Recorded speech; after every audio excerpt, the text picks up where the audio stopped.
Bonjour et bienvenue à l'interview. Aujourd'hui, je reçois, fête de la communauté française oblige, un flamand. Guy Van Engel, bonjour. Bonjour. Alors Guy Van Engel, vous êtes ministre des Finances et du budget de la région bruxelloise, bruxellois flamand. Donc la question du jour, c'est que signifie le 27 septembre, la fête de la communauté française pour vous? Qu'est-ce que ça signifie? Ah, mais c'est Guy, hein.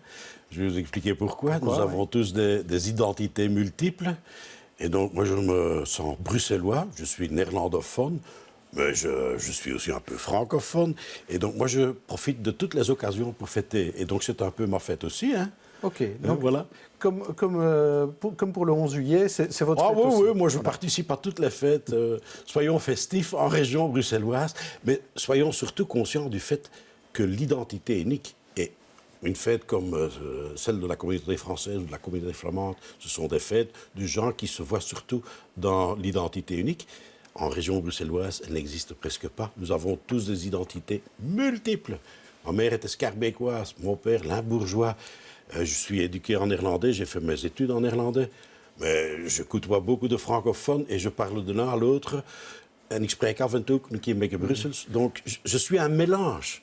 Et donc, moi, j'en profite quand il y a la fête des Flamands, des francophones, des Bruxellois. Je fête. Ouais. Alors, côté francophone, à l'occasion de cette fête, on parle beaucoup de fusionner les réseaux, de faire des économies en fusionnant les réseaux. Et il y a une idée qui est venue de chez vous, d'ailleurs, de fusionner là, réseau francophone et néerlandophone en créant une future école normale bilingue. Alors, où en est ce projet?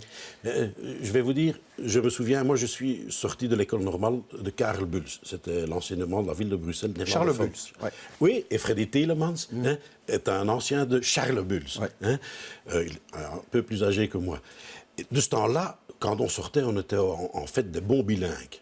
Maintenant, je constate que chez les enseignants, qu'ils soient néerlandophones ou francophones, le bilinguisme n'existe quasiment plus, le parfait bilinguisme.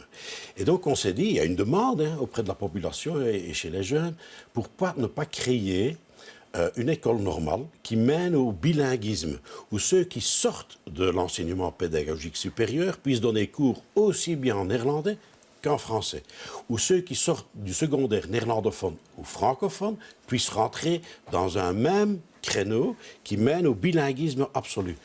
Et donc, c'est assez compliqué dans ce pays chinois de mettre quelque chose de pareil sur pied, mais ça nous a réussi. Et donc, la Erasmus Hogeschool du côté néerlandophone et l'école Francisco Ferrer de la ville de Bruxelles, deux écoles qui donnent des cours de pédagogie supérieure, donc permettront, à partir du 1er septembre 2017, ce trajet qui mène au bilinguisme parfait et avec, comme finale, de la codiplomation. Donc on aura un diplôme qui permettra de donner aussi bien cours dans l'un réseau que dans l'autre. Ben, on attend qu'il puisse donner à la fois cours aussi dans le public et dans le libre côté francophone. Que le débat est ouvert. Voilà. Alors, il y a un autre débat, c'est l'élargissement du ring. Hier, en commission d'infrastructure au Parlement bruxellois, Pascal Smet était assez secoué sur cette question d'élargissement du ring et surtout sur le fait que les Bruxellois trouvent qu'on n'est pas assez consulté par la région flamande. D'abord, est-ce que cet élargissement du ring, est-ce que ça doit se faire? Est-ce que c'est si important? Nous appelons ça l'optimalisation du ring. C'est quoi la différence? Quand on parle d'élargissement, on a l'impression que ce ring qui a maintenant 6 bandes va en devenir un de 8, 12, voire plus de bandes. Ça n'est pas le cas. Ce qu'on essaye de faire, c'est de séparer le trafic contournant Bruxelles et le trafic qui doit être à Bruxelles et qui doit prendre une sortie pour optimaliser la fluidité du trafic sur ce ring. Donc c'est plutôt bon pour les Bruxellois, ça? C'est bon pour tout le monde. Je crois que avoir une ville qui, aux alentours, est bloquée parce que le ring n'est pas fluide n'est pas une bonne chose. Il faut savoir que aussi bon nombre de gens qui véhiculent en Europe passent par Bruxelles et passent par ce nœud qui doit être le plus fluide que possible. Mais est-ce qu'il ne faut pas discuter davantage entre régions, entre les 3 régions, Je sur crois ce que genre de dossier? Si Pascal se braque un peu là-dessus, c'est parce que lui, en tant que ministre de la Mobilité, a beaucoup plus de contact avec les autorités flamandes en la matière qu'on ne le pense. Et que pour lui, ça avance et que la discussion est dans le bon chemin. Mais du côté francophone, on n'est pas toujours au courant des contacts qu'il y a entre lui peut-être et les Donc membres. il faut une meilleure communication. Ben, l'idéal serait que pour ce genre de problème, les deux responsables s'expriment plus ensemble. Et là, parfois, ça manque un peu de volonté du côté du gouvernement flamand, qui, naturellement, est un gouvernement qui se sent fort et qui communique aisément tout seul sans que, par exemple, Pascal Smet soit associé. Donc, quand Ben Metz a fait sa grande communication, qui n'était pas neuve pour nous, tout ce que nous avons entendu, on le savait déjà depuis belle lurette, eh bien, cette communication, elle aurait été beaucoup plus agréable pour tout le monde et plus efficace s'il l'aurait fait à deux, Metz et Smet. Alors en matière de budget, on sait qu'ils ne sont pas faciles à boucler cette année. Le fédéral a des difficultés, la région wallonne a des difficultés et Bruxelles. Et Bruxelles, la situation ne sera pas simple non plus, comme nulle part. Nous avons jusqu'à présent, depuis des années maintenant, des budgets en équilibre. L'objectif est de rester à l'équilibre. Et donc, dans les semaines qui viennent, une fois que... Moi, je ne me mets pas au travail aussi longtemps que les chiffres du fédéral ne sont pas stabilisés. J'ai vu que les Wallons, les Flamands, pour raisons parlementaires surtout et de communication gouvernementale parlementaire, ont déjà les grandes lignes de leur budget. Moi, je préfère je préfère attendre que les chiffres du fédéral concernant nos recettes soient stabilisés. Une fois cela fait, nous nous mettons au travail dans le but de confectionner à nouveau un budget en équilibre comme les années précédentes. Donc 2016 sera à l'équilibre, ça veut dire qu'il y aura peut-être des coupures budgétaires d'ici la fin de l'année pour y arriver? Non, parce que notre budget 2016, tel qu'il a été confectionné, tient la route. Et donc, en principe, je ne vais pas devoir beaucoup perturber les dépenses prévues. Non, ça se passe bien. Et le but doit être pour 2017 de faire de même. Quand on fait un bon budget réaliste, on n'exagère pas les recettes, on est prudent dans les dépenses. À vrai dire, la discussion budgétaire peut être simple, vous savez. Ça veut dire que le fédéral a exagéré dans les estimations de recettes? Il y a un problème de méthodologie. Il commence trop tôt, parce qu'il y a un State of the Union, une déclaration gouvernementale en septembre déjà, comme en Flandre. On veut faire ces budgets trop vite. Et donc, la Flandre, par exemple, j'en suis persuadé, a fait maintenant son budget ce week-end. On n'est que la mi-septembre. Ça veut dire qu'ils se sont basés sur des chiffres d'il y a quelques mois. Eh bien, début de l'année 2017, ils devront déjà réadapter. Et comme ça, on reste dans une discussion budgétaire toute l'année, en fait. Toute l'année. Ouais. Et moi, je préfère, comme il se doit et comme la loi le prévoit, clôturer le budget 2017 pour le 31 octobre 2016.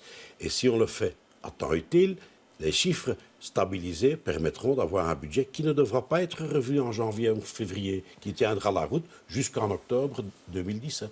Eh bien, on verra ça le 31 octobre. Mais ça s'est fait cette année-ci, ça s'est fait l'année précédente en région bruxelloise, et à l'équilibre et dans le calme. Alors, Bruxelles, en 2025, l'avenir de Bruxelles. D'abord, il y aura un métro, et il y aura un métro à Evere. Alors, vous êtes content. Il pourrait même aller au-delà d'Evere, si ça dépend de moi. Oui, en région flamande, par exemple. Mais oui, je trouve que, là aussi, dans ce pays, on devrait voir un peu plus loin. On vit dans une région administrative bien délimitée, mais économiquement, nous vivons dans la région métropolitaine bruxelloise. Et à vrai dire, quand on se met à mettre des lignes de métro, elles doivent pouvoir sortir hors de ce carcan administratif. Alors, est-ce que c'est un hasard qu'il y ait 2 Éverois au gouvernement et que ce métro aille jusqu'à Evere? Non, parce que c'était prévu depuis longue date que la première extension après celle d'Erasme, que nous avons réalisée il y a une quinzaine d'années, ce soit celle vers le nord qui se réalise, pour par après avoir celle qui va vers le sud. Vers Uccle et ainsi de suite. Tout le monde aura... Pas par pas. Ouais. Et d'ailleurs, les premiers grands travaux pour l'extension du métro vers le nord se feront à la gare du Midi. Parce que là, nous devons créer un centre de métro qui permette de comment est-ce qu'on dit ça? Pour mettre en métro, au fond, la ligne nord-sud, qui est maintenant du pré-métro. Du pré-métro, oui. Alors... à propos d'Éverois, un autre Éverois, Rudy Vervoort, a proposé de rénover les institutions bruxelloises, notamment en limitant le nombre d'élus. Ça a suscité quelques cris du côté néerlandophone, parce qu'on n'aime pas, c'est un tabou, ça, de diminuer le nombre d'élus. C'est votre avis aussi? Non, moi je suis pour la simplification des institutions bruxelloises. Il y a une diminution possible du nombre d'élus au niveau communal, au niveau des collèges échevinaux, au niveau du Parlement bruxellois, peut-être même voire au niveau du gouvernement bruxellois. Ouais. Donc on peut simplifier, on peut diminuer, j'ai aucun problème. Le seul élément dont on doit tenir compte, c'est que les deux grandes communautés du pays, nous sommes la capitale, doivent se retrouver dans la gestion de cette capitale. Et donc, la Rudy Vervoort a été très claire, pas question de toucher à cela. Donc, si nous voulons maintenir notre statut de capitale belge, européenne, capitale de la communauté flamande, de la communauté française, à ce moment-là, les deux communautés doivent se reconnaître dans cette gestion. Et donc, pour autant que ça soit respecté, moi, j'ai pas de problème de discuter de simplification, ce serait mieux pour tout le monde.